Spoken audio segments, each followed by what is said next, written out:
through week 5, there was only 4 games this week. And one of the games was the game of the week. Another game went in overtime. And yes, the Duje's boys did play Lob City in the finals last year. Thanks, PJ and Dan of the Low Post for really, really laying it on thick about me not knowing my history of my own damn league. But this is the week 5 post-game show. We'll break down the 4 games from this week, including the game of the week that featured that finals rematch from a season ago. The Duje's boys in Lob City, and the Duje's boys were able to come out on top and win by 2, but we'll get, I always do it. Let's jump into it with the guys. We'll get Caesar, Ryan, Cade, Aiden in on this in a second, but the Duje's boys missed 6 free throws down the stretch, 4 by Vinny Volpe, 2 by Brian Yarcy, and it felt like they were up 2 for the final 30 seconds.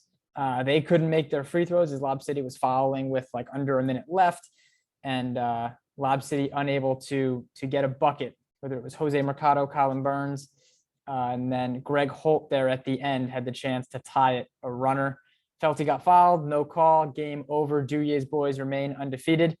Let's go to, let's see who's interested first. We can go to Caesar first. We'll go from my left to right. Caesar, you can focus on the Duje's boys first, then we'll let someone else jump in on Lob City. Duje's boys, 37% shooting from the floor, 24% from 3. So I know the stats are still new to you guys as well as we're recording this on game night. I just got home, but what stood out and how were the Duje's boys able to get the win, Caesar? Yeah, so what I noticed is that they spread the ball around very well. They had 4 players in double-digit scoring, but like you said, they only shot 38% from the field, but they had 35 rebounds. So with, having all those rebounds, it makes it kind of difficult for a team to essentially lose a game or just like throw away a game like that because of just all the opportunities that you have. So I think they did a great job with the spacing, but also with the rebounding. And they were playing pretty good defense on Lob City, whether it was holding them to jump shots or just kind of making sure that they weren't able to really, lob it like they're known for. So they did a good job in that aspect, I thought. Yeah, for sure. And, we talk about making it hard for Lob City. I think that's what the Duje's boys did throughout, whether it was, man-to-man defense, reaching in and just making it kind of uncomfortable for them as they were driving. But we'll go to Cade on Lob City as the stats are up here. So Colin Burns and Jose Mercado, 20 plus points each, but even them, 7% from 3. So Lob City couldn't buy one from deep, 7% from 3, and only made 2 in the game, and they lost by 2, right? So if they hit a couple more of those, it's obviously a different game. Cade, how was Lob City able to stay in it even without that threat from deep? I mean, down the line, Duje boys missing their free throws really helped Lob City maintain that 2-point kind of difference down the line. But I would say just being able to, like, Colin and Jose, are going to score in the paint. There's really nothing you can do from stopping them from getting more than 5 buckets in the paint every game. But they did a great job just defending them on ball, forcing them to go to the paint because their shooting was completely off tonight. Obviously 2 for 26 from 3, I think is like the main reason why they lost tonight's game. If they hit one more free 3, they would have won. So, it came down to the shooting tonight, and they just didn't have it, and the Duje boys did. And the Duje boys defense really just sealed the deal for them. Yeah, and that's an awesome transition point to go on. Aiden, Jose Mercado 0 for 10 from 3. And, how was that matchup, right? How was the Duje's boys able to limit him is a strong word because he had 20 points. You still knew Jose was out there, right? He still had those plays that he made where he's a really good player, but they always seem to find a way to, I would say, limit is fair and go up against, and keep it close with Jose. And I think taking those threes is a point to that. You know what I mean? I think getting him to take those threes instead of driving is a huge credit to them. And obviously you can't force someone to shoot, but whatever they're doing, that's what I want Aiden to touch on. They're making Jose uncomfortable and I guess baiting him into those threes, right? I mean, what did you see in that matchup? So for the most part during the game, Vincent Volpe was guarding Jose, and Shane's always going to talk, and he's always saying to leave Jose open. And I think they got in his head a tiny bit. They always talk, but it's hard to get in his head because he can always score in the paint. But I think what led to him missing a lot of threes and just not getting in the paint well was the difference on defense. Sometimes Vincent Volpe was playing up on him on the three and guarding him heavily. Sometimes he was playing a little bit off, and just the difference in people switching and knowing just how to defend him. He likes to drive in. He can shoot the ball well sometimes, but he always shoots it, and they're daring him to take the three, and he's taking the three, and he misses it, and they just can't buy a rebound on the offensive end. And just different defense and getting in his head a little bit kind of is what made him not be the greatest tonight. Yeah, for sure. And so, Lob City falls to 4-1. The Duye's boys improved to 5-0. 3 games left in the regular season. So those two can still meet in the finals by the way it falls right now, because they are 1-2 in the standings. Let's go to our overtime game from this week. As I fix this, give me 1 second.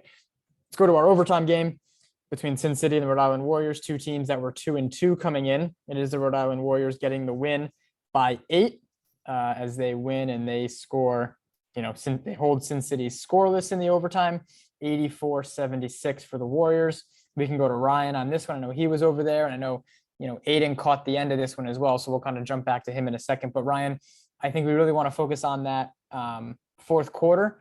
And from what I saw when I made my way over there, the Warriors were down 6, 7, maybe 8. I think 7 for sure, with a couple minutes left in the game. And for whatever reason, Sin City, had trouble holding on to that lead, allowing the Warriors they made a 3, they fouled them and got some free throws out of the deal. And then they tied it, I think, on a Gian runner, if I remember correctly. Could be totally wrong. I know we hit a runner to start overtime, and you're like, all right, well, they have the best player on the floor, so that's usually how it goes in overtime, and we'll get there. But in that fourth quarter, Ryan, how were the Rhode Island Warriors able to erase that 7-point deficit late? Yeah, I think what was key was that they ramped up their pressure, especially like last 2-3 minutes, was that them being able to force turnovers, force Devin, force Taj into turnovers that was able to led them to get easy baskets and cause Sin City to foul. And I think that's ultimately what led the Warriors to a lead, especially without Gian. Gian only put up 18 points, so this has probably been his worst game so far this season. So it's crazy. And Charles also being there helped, especially down the stretch, picking up Gion's slack kind of, and helping tie the game and then eventually winning in overtime. Yeah, and so Aiden, we talked about the overtime there and how it was all Warriors. Let me just say, because I am bitter. 1 for 11 for Gian today. All right, can we just can we go back a couple weeks? All right, he saved them all for the freaking halfway crooks. All right, just want to put it out there. All right, what the heck? What did I ever do to anybody? But an off shooting night for Gian. And still made some huge plays, obviously 5 of 6 free throws as well, but made some huge plays in the fourth quarter. Charles Correa led the way with 32 points for the Warriors, and he had some big threes as they came back. As we look back at Sin City, 2 players with 33 or more points in Taj Eddington and Devon Pena. So Aiden, in the overtime, I mean, it's 2 minutes, it's short, and it's that way on purpose. So it favors really whatever team scores first or scores, obviously scores the most. That's silly, but scores first in that overtime, which was the Warriors. But what were the Warriors able to do at the end of the game and kind of carry it, to sneak out the win in a game? I'll say it, the odds were stacked against them. I mean, Sin City battled them all game and had them. And I think Sin City really let them back in the game with not really slowing it down, continuing to play that fast pace at the end of the game. But Aiden, yeah, what'd you see at the end there? So in the end, like you said, whoever scores first in overtime usually gets it. And I think the Warriors just kind of wanted to win more. On an off night for Gian, like you said, but down the stretch in overtime held Sin City scoreless. They were playing fast, and they were just disrupting Sin City's offense. Sin City only had 4, so they weren't able to rest at all, but they were still disrupting their offense, and they played a well game. But again, Charles Correa went 8 for 12 from 3, hit some big threes that were contested to send the game and get higher or get a bigger lead and make the lead come back. And it was just a good game overall. They played fast pace and held Sin City down offensively. Yeah, and so the Rhode Island Warriors improved to 3-2. Sin City falls to 2-3 after winning 2 straight, I'm pretty sure, like we talked about. So yeah, a couple of 2-2 teams there, and they're right next to each other in the standings as well. We're going to go back to court 1 to kind of keep rotating back and forth. The Halfway Crooks and Only the Fam, a 60-point win for the Halfway Crooks. And they started with 3 players, in that entire first quarter, one of them being me, never a good sign. But, again, the shooting, I'll let you guys touch on it. I mean, Only the Fam, 28% from the floor, 18% from 3. So not ideal, versus 70% shooting from the floor and 45% from 3 for the Halfway Crook. So, when you're making shots and their team isn't, this is what happens. But we're going to do some more bigger picture stuff at the end. We don't need to spend a ton of time on this game. We'll go to Cade first this time, and then Caesar. You can go over the story of this game and, give your 2 cents. I mean, I know it got out of hand quickly. I believe at halftime, if I'm doing math, it was like 19 or 20 points, and then a massive third quarter where Only the Fam really couldn't buy one, as the saying goes. But Cade, what'd you see from even the Halfway Crooks in this one? I mean, they started off with only 3 people, and if I was Only a Fam, that's what I would have been taking advantage of right there. But it seemed like they didn't, and Jeff was just too big in the paint to let Jared score or let Jake Perry get into the paint. It seemed like they were scared to go up against him, and I can't blame them. I would be if Jeff was in the paint. So they really had to rely on their shooting, and from the numbers, I mean, they hit 10 threes, but they missed 44 of them. The shooting wasn't really there. That's kind of what's messed them up really early, and they just weren't really able to get back into it once Jared arrived at halftime. He just kept shooting. I think his shooting was, if you scroll down, I can see the numbers, but Jared's shooting was great tonight. Yeah, 6 for 8 from 3, 10 for 12 for the whole night. So he really just came right out of the gate shooting, adding to that lead at halftime. And of course, you, Joey, knocking down 6 threes, of course. Love to see it. And just the relentless energy from Spence, just driving, dunking over and over. Sometimes he looked tired, and then all of a sudden, boom, he's down on the other side of the court, dunking the ball again. And I think the real story of the night is obviously Jeff had a triple-double with 29 points, 23 rebounds, or 25 rebounds. Definitely keep an eye on for a player of the week right there. But yeah, that's basically the story of the game. Yeah, and so Caesar, we'll go to you. It's your time to suck up if you so choose. No, but again, one team's hitting, one team isn't. And I mean, especially a team like Only the Fam, right, who's now lost 3 straight. The Halfway Crooks break the 2-game losing streak. So like we talked about previewing this game, one team would fall and lose 3 in a row, and one team would snap that streak. Caesar, yeah, I mean, what stood out to you, I think, is the best way, and then we can get to the other game from week 5. Yeah, so what I noticed in the beginning, like you guys have touched on, Halfway Crooks did start with 3 people, and Only the Fam, instead of really spacing the floor like they should have, they were playing really close together, kind of on one half of the court rather than using, the whole half. And I think that was kind of detrimental to them not taking advantage of only the 3 players. But also Jake Perry, even from the beginning, he looked a little roughed up. He eventually stopped playing around, I want to say the 3rd or 4th quarter. He just couldn't take it anymore, something with his knee. So him going down was pretty bad, because he's usually one of the top scorers on their team. But for the Halfway Crooks, Spence did a better job this week of driving and really getting to the bucket. And like Cade said, with Jeff, there's really not much you can do when he's the biggest player on the floor and he's just grabbing 25 boards. There's nothing you can do with that. Yeah, for sure. And so again, we're going to touch on some of those teams. I want to get to this last game, to wrap up week 5. And so again, the halfway crooks 3-2, only the fam 2-3. And so a couple of other, if you give me 1 second, the werewolves are also improving to 3-2, and Bogy kicks still looking for that first win. But Bogy kicks, down big in the first quarter. We'll go right to Ryan on this one to kind of give us the breakdown, but played him even in the second and then tried to make it close. I know they also started with 3 players, but it is the werewolves 92-72 getting the win. Again, they're third on the season.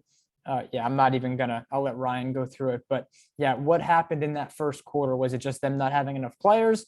Were the werewolves, hitting everything, which it could be a combination of that, but go ahead, Ryan. How were the werewolves able to, build that big lead early? Yeah, I think so. The werewolves, for the first time, it seemed like all year, had 6 players, so they did have subs. But in Bogy Kicks only had their 3 guys, so and they didn't. Outside of it was Matt, Derek, and Josh. So they're not, Derek and Josh aren't the big stars of the team really. It's Matt and Mike, David, Chase, all of them. And so with the werewolves' ability to have a lineup of Heston, Gino, Jared, Sam, they were all out there. They played 3-on-3. The werewolves, nice guy werewolves. But I mean, werewolves just had better players, and I think it seemed like Bogy at the start just kind of wanted to take their time and see if they could just do some time wasting and see if when their guy showed up they did show up in the halfway through the second half, and as you can see, they won the rest of the quarters, and it seems like if they were there most of the game, it would have been a close game and they might have actually had a chance to win. Yeah, and so that's kind of how Bogy Kicks felt after the game, right? They were like, I wish we had all of our guys from the beginning. It would have been a different story. But Sam Clifford, I believe in his second game, 28 points on 13 of 20 shooting. Heston, 27 and 13 rebounds. And Gino, 16 points. As you look back at the Bogy Kicks, Matt Bagazian, 31 points and, 12 for 32 from the floor. But I'm sure a lot of those shots coming right early on. I can get a head nod from Ryan. Yeah, I mean, when, it was 3-on-3 and that was kind of their only option. So, Mike Evans added 18, David DePina only 13. So I don't know how late he got there, but very interesting in that one. But the werewolves do hang on and get the win, and they win by 20. And so, all right, guys, now before we look ahead to week 6, and the season's we're almost at playoff time, which is going to be awesome. But before we get ahead to week 6 matchups and do our usual, give you guys each a matchup to kind of break down, let's look back at these matchups. We'll go down the line. So we'll go to Aiden first. And, which matchup from tonight, obviously one of the ones you saw, totally fine. Which team did you learn the most about? So it could be in a good way or a bad way. But so Aiden, go ahead. Which team from week 5, taught you the most about them so far? So during week 5, I would have to say be only the fam, given and on a 3-game losing streak, but they just don't like to play defense. I'm just going to say it. They play defense on the perimeter for a little while, but then they just fall apart. And this week they were down big at half to only 3 players for a little while. And they had the first 2 wins in week 1 and week 2.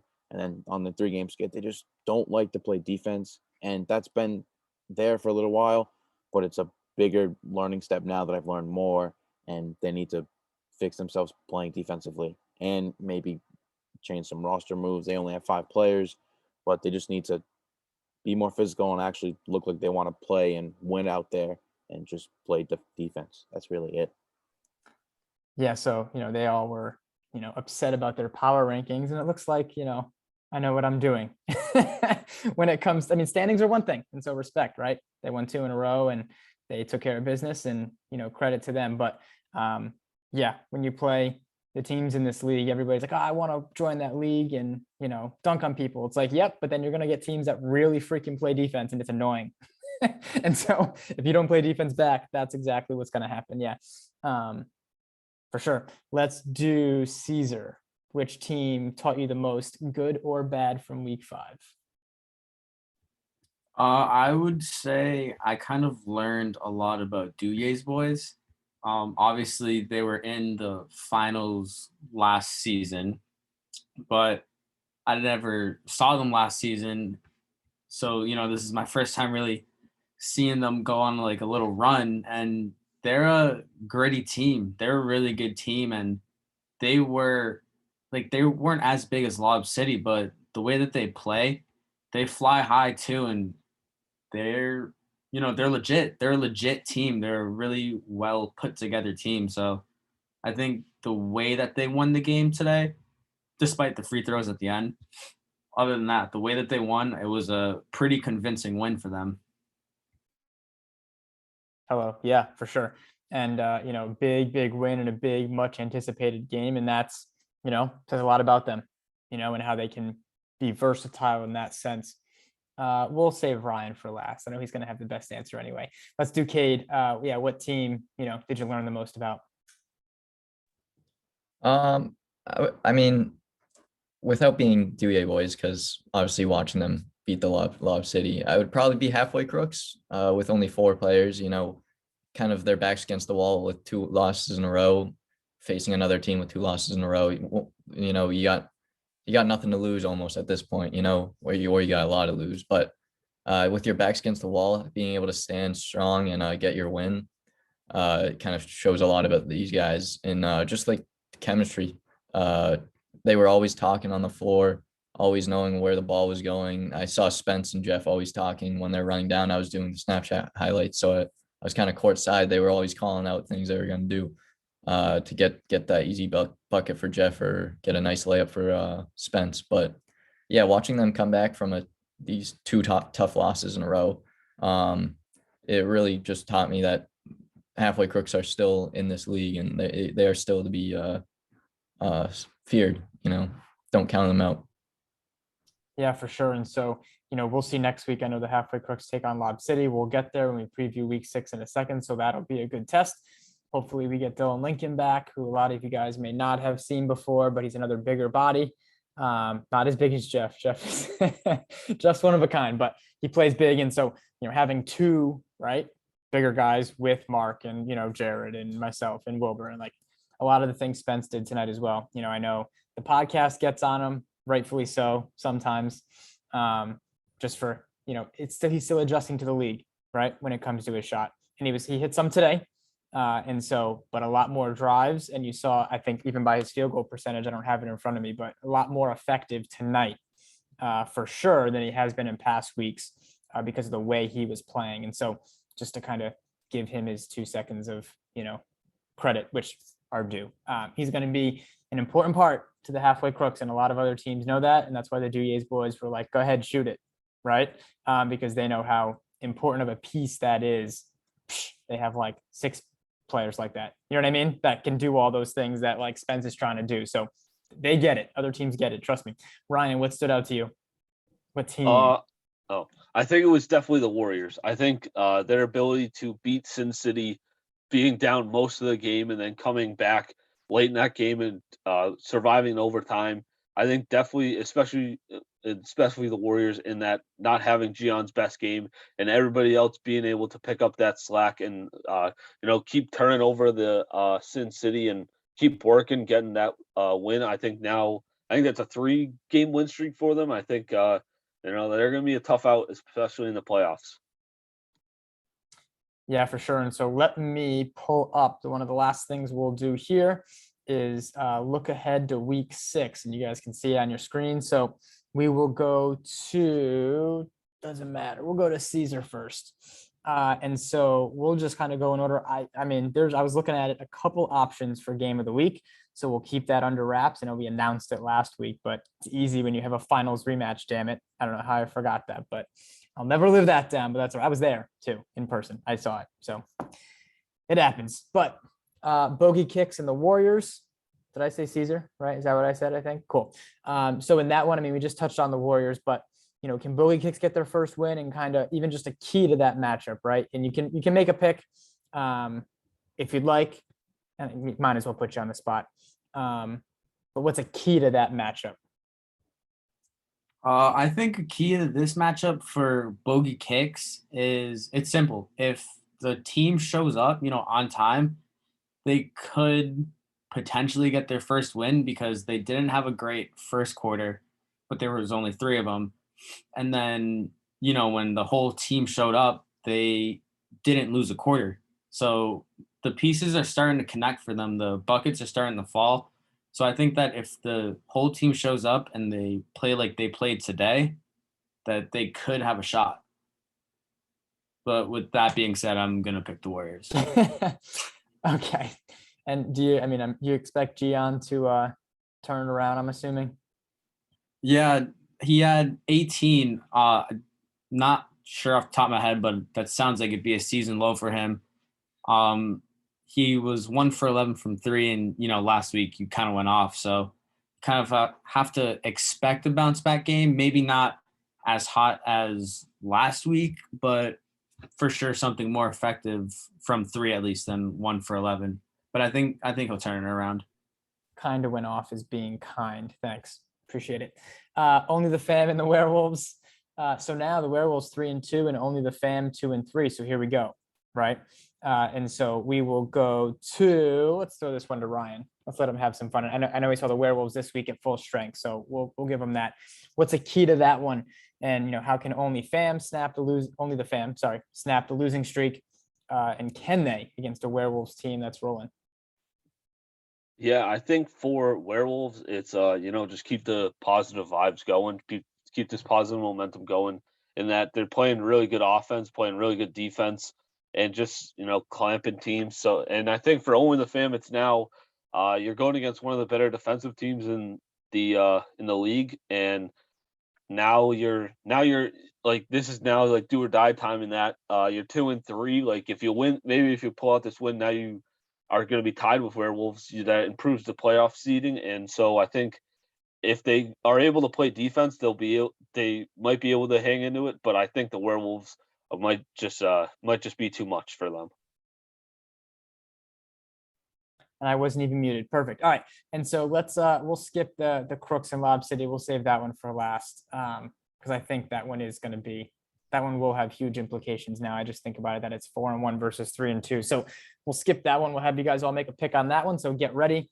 We'll do Aiden, Sin City, and the Lincoln 18ers. So Lincoln 18ers off this week, Sin City 2-3. But I know we liked Sin City after they started 0-2, I'm pretty sure, and they rattled off a couple. Is it going to be too much size for the Lincoln 18ers, Aiden, or are they going to have a chance to keep it close against Sin City? They may be a little too much size, but since Lincoln 18ers do have Tom Carroll, he's a big body in the paint, and if he gets in front of you, it's going to be hard to get around him. But I think it'll be close. Hope for a little while, and then if Sin City has everybody and they're playing like as well as Taj and Devin played tonight, 33 and 37, I think they can be all right. Lincoln 18ers were off this week, like you said, so they're not in the groove of playing right now. Hopefully they come back and like, oh, we want this win. Took the week off, take the win. They need to have their players scoring. I believe last week their high scoring player was 10 points maybe, which is, they only had 5 players and they pass the ball well, but they need more than one person to score 10. And if they can have that leading score, they're able to kind of keep it close. But if I had to make a pick, I'd still pick Sin City. For sure. All right, Cade. Love it. Give me 1 second. I'm messing this whole thing up. We do have the Ozone boys and Duje's boys. So it's the Boy Bowl, as they call it. The Boy Bowl is back. And I don't even know when these teams played. I would assume the Duje's boys won last year, going out on a limb. But looking to this year's matchup, Cade, again, Duje's boys undefeated, right? So, but the Ozone boys, I would say, are similar in that they don't really have a big body. So it's going to be a lot of cuts and, lobs, which is going to be fun. What's the key for you in that one? Ozone boys, Duje's boys. Yeah, I think the key here is defense. Both teams not having I think the biggest guy on the court is going to be Shane.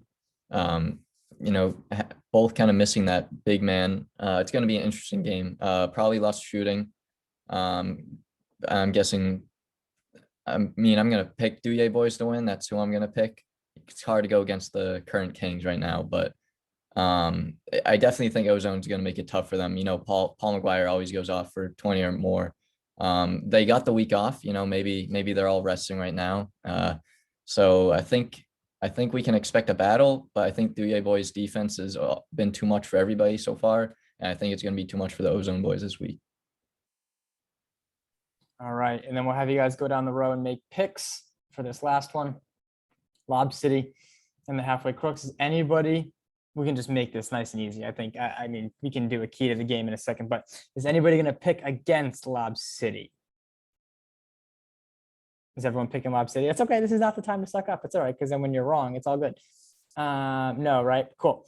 We'll go, I mean, we'll go to Ryan. We'll give it to Ryan this one. What's the key to that one, Ryan? Halfway Crooks and Lob City. I think Lob will have the size to match Jeff Winchell down low. It's just how will halfway Crooks defend Jose. I think Spence is going to have a long day. So if he can step up and, you know, even just limit him to something lower than what he normally scores, that will be key. For sure. We love it. And so they're all right. They're all picking Lob City. It's all good. We'll see what the spread is. I'm excited on the Low Post podcast. Then we'll have you guys make your picks. How about that? Because then you get some points with the Crooks, and then it gets interesting. No, but hey, like if you don't miss, right, you won't lose. Just don't miss, right? Like ever. So there you go. Awesome, guys. Go to week 5. 3 games left in the regular season. We'll see what happens next week. Got some good games that are gonna definitely play a role come playoff time. Aiden, Cade, Ryan, Caesar. I'm Joey. Thanks for watching the post-game show. Stay tuned for the Low Post podcast on the same feed you could be listening to this. And we'll be back on Tuesday now in July for week 6. Thanks, guys.